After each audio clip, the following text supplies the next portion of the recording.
책 가져와봐, 책. 그래서 그 성경을 본 게 아니라 그 성경 교과서를, 그걸 보면서요, 예수님을 만난 거예요. 예수님이 너무 좋은 거야. 이분이 이런 분이 다 이렇게 계시는구나. 그러면서 그 예수님 통해서 내가 신앙을 가져야 되겠다. 이렇게 해서 교회를 나가게 된 거예요. 제 발로 찾아갔으니까, 교회를.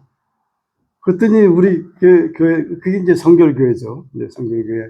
조그마한 교회입니다. 개척교회인데, 전도사님, 목사님도 안 계시고, 전도사님 계신데, 잘 왔다고 그냥 얼마나 나를 저기 하는지, 그런 대접을 누가 해줍니까? 그냥 할머니, 이제 이런 분들이 그냥 붙잡고, 아유, 이 학생이 이렇게, 교회를 나와서 다. 그러면서 그분한테 이제, 전도사님한테 제가 교회 좀 다니려고 왔다고 이렇게 하니까, 그분이 뭐라 그러냐면은, 그 교회를 언제 오면 되느냐 그랬더니, 주일 낮에, 주일 저녁 예배, 새벽 기도회, 구역 예배. 아니, 그냥 다 나오라는 게, 다 나가야 되는 거냐. 다 나와야 된다는 거예요. 그거를 다 다닌 겁니다. 그거를. 어렸을 때부터. 그러니까 참, 하나님께서, 심지어 그 종당본, 우리 교회가 종이 있거든요. 옛날 교회는 다 종이에요. 그 종치는 종당본까지. 그렇게 봉사를 하면서 이렇게 이제 나아야 되는데, 지금 보니까 정말 하나님께서 저를 그냥 강권적으로 부르셔서 우리 가정을 변화시키고, 또 이렇게 사실 목사가 되는 생각은 전혀 없었죠. 그리고 우리 교회 전도사님도 장로로 키워야 되겠다. 공부도 하고 이러니까 이제 아주 그냥 신앙도 열심히 보니까 장로를 키워야 되겠다. 이렇게 생각을 하고 그냥 저에 대해서 매번 그렇게 교회 생활에 모든 걸 이렇게 한 겁니다. 그러면서 이제 이렇게 참 신학을 가게 됐는데, 신학 가서도 너무 기쁜 거예요. 그냥 이렇게 목사님 아들 다들 보면은 뭐 장로님 아들, 권사님 아들 다들 그런데 나는 못해. 우리 부모님들은 교회도 안 나가니까. 그러니까 교회 신학교 간다는 자체가 사실 우리 집안에서는 큰일 나는 거죠. 이건 뭐 보통 핍박이 기다리는 게 아닌데 핍박도 많이 받았는데 나는 예수님을 떠나서는 살 수 없다. 난 예수님 믿어야만 내가 살 수 있다. 그러면서 꿈이 생겨가지고요, 막 그냥 공부가 더 잘 되는 거예요. 인생. 근데 답은 뭐 다른 거 없었어요. 하나님의 영광이라는 그 답을 받았어요. 그래서 내가 사는 이유는 하나님의 영광을 위해서. 하나님의 영광을 위해서. 내가 공부하는 이유도 하나님의 영광을 위해서. 그래서 이제 성경도 이제 보면서, 그러니까 이제 아브라함이 바로 그와 같은 하나님의 기뻐하시는 그런 면에서 같이 그렇게 느낌을 받기도 했습니다. 아무튼 하나님의 부르심, 이거는 참 굉장히 중요한 그런 포인트 같아요.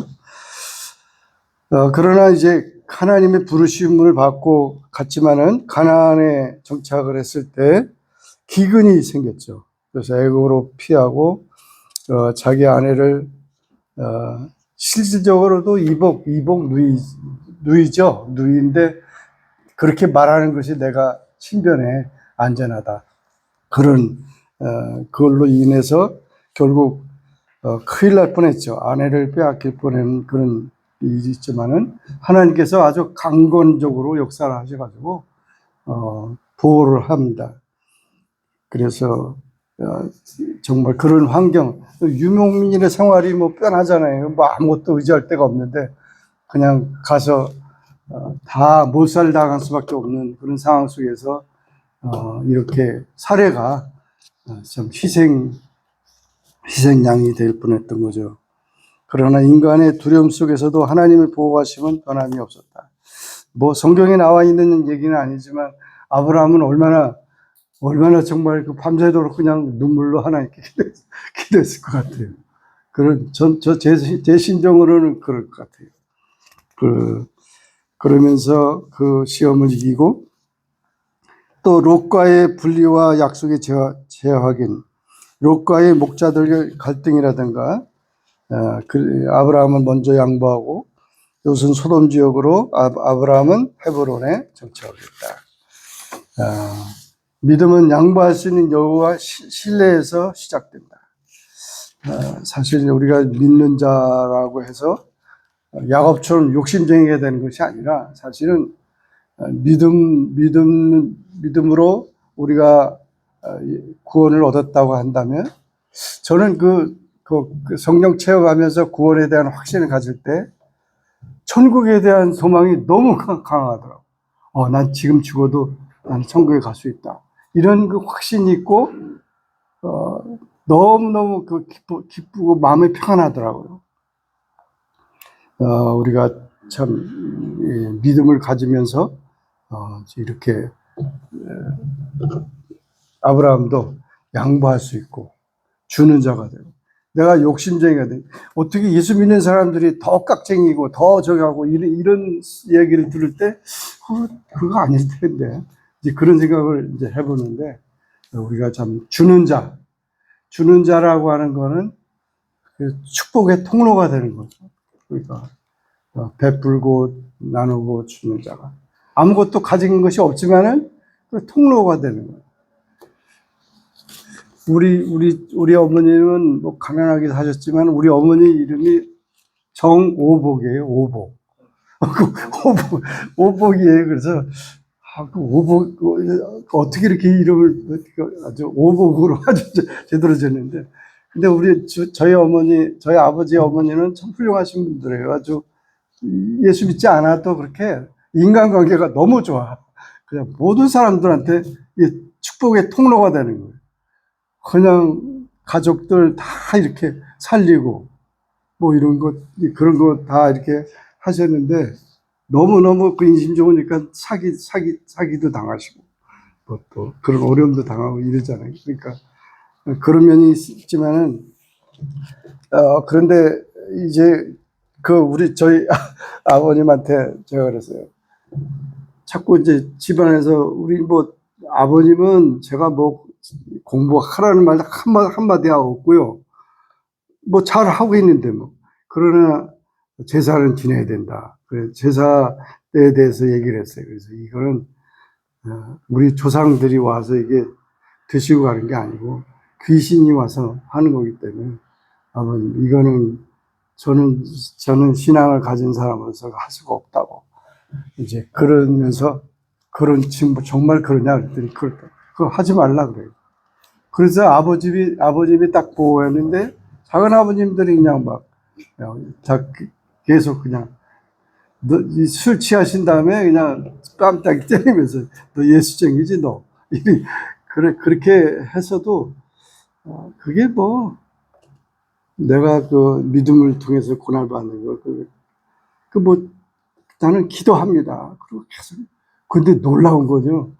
그 기도를 하니까 다 돌아오는 거죠. 다 병원에 가서 입었을 때 가서 기도해 주니까 병이 낫고 뭐 이래가지고는 다 집안 사람들이 다 돌아오는 거예요. 나는 그걸 보면서 놀라웠어요. 그래서 심지어는 저희 큰어머니 같은 경우도 막 십자가가 보이는데 막 십자가 그런 환상까지. 또 우리 작은아버님 같은 경우는 이제 암 때문에 고생하실 때 가서 제가 기도해드려도 되겠습니까? 기도해드리려고. 이제 복음을 전했고, 기도하니까요, 눈물을 막 흘리는 거예요. 나 때리고 그런 장난들. 그러니까 다 이렇게 돌아오는 거죠. 그러니까, 참, 이게 축복의 통로가 된다는 것은 복음을 통해서 살려내는 그런 것을 의미하는 거 아닌가 이렇게 생각합니다. 롯의 구출과 멜기세덱의 축복, 소돔이 연합 왕들에게 침공을 당하고 아브라함이 무리를 끌고 롯을 구출하는 것이 창세기 14장에 나옵니다. 살레망 멜기세덱과의 만남에서 아브라함은 11조를 드리게 됩니다. 이는 성경에서 처음으로 11조가 등장하는 장면입니다. 아브라함의 언약, 믿음을 의로 여기심. 그렇게 아브라함이 참 대단한 결단을 하고 행위적으로 순종하고 했지만은 하나님은 언약을 세울 때 아브라함이 여호와를 믿으니 여호와께서 이를 그의 의로 여기셨다. 이것이 굉장히 중요한 언급이죠. 이 언약은 이스라엘 민족의 기초가 되고 예수 그리스도를 통한 언약의 완성으로 이어진다. 하나님은 땅과 후손을 다시 약속하셨다. 그래서 아브라함과 언약을 맺은 것이 행위로가 아니고 믿음으로 언약을 맺게 됐다는 것입니다. 그러나 그럼에도 불구하고 아브라함은 또 그 사례의 그 제안에 따라서 하갈을 이제 맞이하죠. 그러므로 이스마엘을 낳게 되고 결국 그것이 인간적인 그런 기대나 그런 소원들을 통해서 이루어지는 것이 아니라는 것을 나중에 깨닫게 됩니다. 그것을 보면 사례가 이 불임 그런 문제가 있었던 것 같아요. 아브라함은 사례가 죽고 나서도 그두라를 또 후처로 삼았는데 거기서 아이들이 또 5명이 낳았잖아요. 그죠? 6명이 낳나요? 그러니까 그 아브라함은 문제가 없어요. 하갈이라든지 그두라든지 다 저긴데 이 사례가 전혀 그렇게 문제가 많았는데 결국은 그러나 그런 상황 속에서 하나님의 약속의 자녀 이삭을 주셨다는 것은 그런 놀라운 하나님의 능력과 기적이죠. 그래서 이와 같이 이제 지금까지도 그런 관계 속에서 있지만은 그러나 하나님은 언약의 그 자손을 이삭으로 삼았던 것입니다.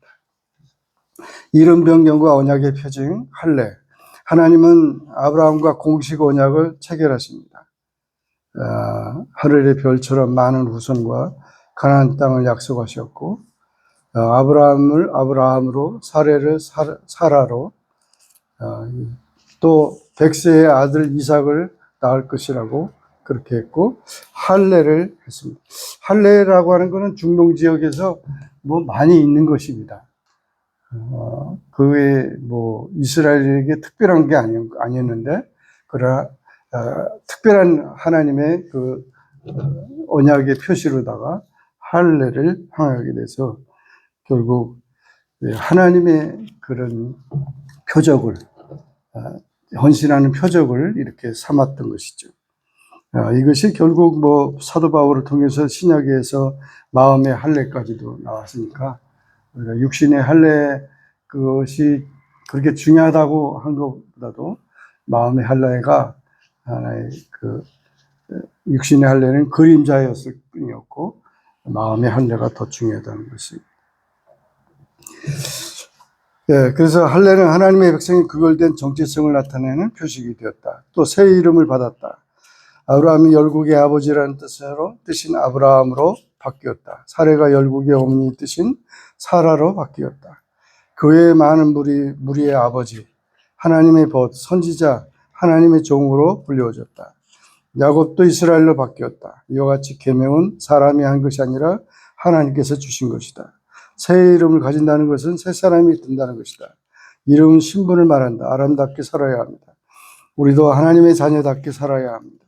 과거의 생활을 청산하고 주의 사명자답게 참된 그리스도인답게 새 생활을 해야 합니다. 소돔과 고모라의 중보기도. 소돔의 죄악으로 멸망을 예고하고 아브라함의 열정적인 중보기도가 있을 때 의인 10명만 있어도 멸하지 않겠다고 하시는 그 기도가 있었죠. 결과적으로 롯과 가족만 구출되고 도시는 멸망당했습니다. 그는 자신의 가족뿐 아니라 도시 전체를 위한 중보자였습니다. 우리 중보기도는 참으로 귀중하고 또 계속 우리도 중보기도해야 할 것입니다. 이삭 번제 시험, 믿음의 절정. 내 아들 내 사랑하는 독자 이삭을 번제로 드려라. 아브라함은 이삭을 바치려는 믿음으로 순종합니다. 하나님은 대시 바친 수양을 예비하십니다. 여호와 이레. 결국 이것이 시험이죠. 하나님이 사람을 번제로 이렇게 번제는 다 태워서 드리는 제사인데 그렇게 받으신 적도 없고 그런 성경 근거도 없는데 결국 아브라함의 믿음을 시험하기 위한 것이었다. 그래서 아브라함에게는 가장 큰 시험이었죠. 하나님의 유익과 영광을 위하여 독자 이삭을 바쳤고 절대 하나님의 말씀에 순종했습니다. 참으로 복의 근원이 되는 자격 테스트였습니다. 빈손으로 왔다가 빈손으로 가는 것이 인생입니다. 우리가 가진 모든 것이 주의 것입니다. 우리는 단지 하나님의 것을 맡아 관리하는 청지기일 뿐입니다. 너는 내 것이라 하나님이 말씀하시지만 우리는 아들은 고사하고 물질 바치는 일조차 인색할 때가 많습니다. 아브라함의 복의 근원이 된 것은 하나님의 인도를 따라 아무 미련 없이 고향을 떠났으며 어디로 가든지 제단을 쌓고 독자 이삭같이 바칠 만큼 절대 순종하였기 때문입니다. 세상에는 남에게 피해를 입히지 않고 살려고 하는 사람이 많습니다. 아브라함은 남에게 도움을 주며 남에게 복을 얻게 한 사람이었습니다. 우리도 아브라함의 신앙을 본받아 아브라함과 같이 복의 근원이 되어 많은 사람들에게 주의 복을 나눠주는 자가 되어야 할 것입니다. 말년과 죽음, 아내 사라가 죽자 막벨라 굴을 사서 장례했고 리브가를 며느리로 맞이했고 그는 마지막까지 믿음으로 자손과 미래를 준비한 사람이었습니다. 아브라함은 완벽한 사람은 아니었습니다. 그도 실수했고 두려워했고 기다리지 못한 때도 있었고 그러나 그는 하나님을 믿고 순종한 사람이었습니다. 그리고 믿음의 조상으로 영원히 기억되는 사람이었습니다. 아브라함이 하나님을 믿음에 그것이 그에게 의로 여겨졌다. 아브라함도 약점이 많은 사람이었습니다. 그러나 하나님께서 내게 복을 주리라 너는 복의 근원이라고 약속했습니다. 복을 받는 것은 나를 위한 것이요 복의 근원이 된다는 것은 남을 위한 것입니다. 하나님은 만민 중에서 아브라함을 택하시고 그로 하여금 복의 근원이 되게 하시고 선민과 제사장 나라로 삼으셨습니다. 하나님은 진실하시고 자비하시고 축복의 하나님이십니다. 아브라함의 삶에서 배우는 교훈은 부르심에 즉각 순종했다는 것, 미지의 땅으로 떠났을 때 기다림도 믿음의 표현이라는 것, 이삭을 25년 동안 기다렸고 하나님의 약속은 반드시 성취된다는 것, 육안으로 볼 수 없어도 하나님의 뜻은 약속은 반드시 이루어진다는 것, 시험은 믿음을 성숙하게 한다는 것, 이삭 번제 사건을 통해서 중보기도는 하나님의 성품을 담는 길이라는 것을 소돔을 위한 기도를 통해서 볼 수 있습니다. 네, 거기까지 해서 1부 마치고요. 2부는 그냥 자유 토론을 좀 이렇게 잠깐 쉬었다가 그렇게 하시면 좋을 것 같습니다.